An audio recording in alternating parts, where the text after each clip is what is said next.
নমস্কার বন্ধুরা, আমি রাজীব। আজকে কথা বলবো এসএলএসটিকে কেন্দ্র করে যে সুপ্রিম নির্দেশ এসেছে তার বিষয়ে।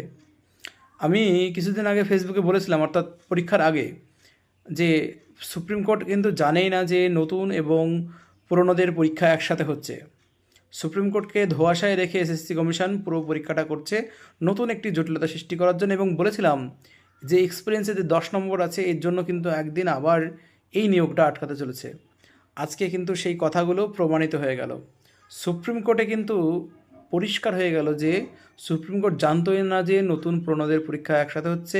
ভ্যাকান্সি আপডেট করে নতুনদেরকে পুরনোদের সাথে গুলিয়ে দেওয়া হয়েছে, এবং এক্সপিরিয়েন্সের 10 মার্ক দেওয়া হচ্ছে সকলকে, যারা ইন সার্ভিস টিচার সকলকে। এখন বিষয় হলো যে সুপ্রিম কোর্ট থেকে সমস্ত কেস চলে আসলো কলকাতা হাইকোর্টে।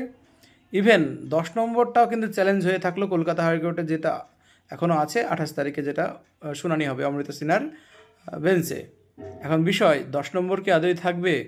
আর যদি 10 নম্বর না থাকে, তাহলে কি আদৌ পরীক্ষা পদ্ধতিতে চ্যালেঞ্জ যেটা হয়ে আছে সেটা অনুযায়ী কি পরীক্ষাটা টিকবে? এই বিষয়ে কিন্তু বড়ই ধোঁয়াশার মধ্যে চলে গেল। যদি 10 নম্বর থাকে, তাহলে কিন্তু সিট সংখ্যা প্রচুর বাড়াতে হবে ফ্রেশারদের জন্য। আর যদি 10 নম্বর না থাকে, তাহলে কিন্তু পরীক্ষা পদ্ধতি অনুযায়ী যদি 10 নম্বর না থাকে, তাহলে বহু বহু বহু আনটেন্ডেড টিচার, যোগ্য শিক্ষক, তারা কিন্তু চাকরিটা হারাবে। এখন পুরোটাই কিন্তু নির্ভর করবে 28 তারিখের বিচারের উপর।